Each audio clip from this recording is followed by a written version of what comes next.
Hey guys, how's it going? How to check for stalkers on Snapchat.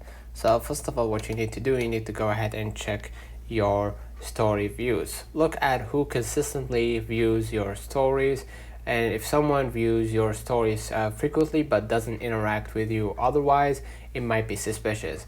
And look for Snap Map, right?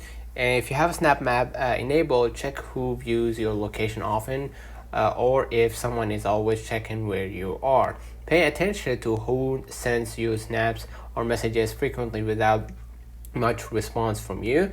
Review your privacy settings. Limit who can view your stories, see your location, and contact you.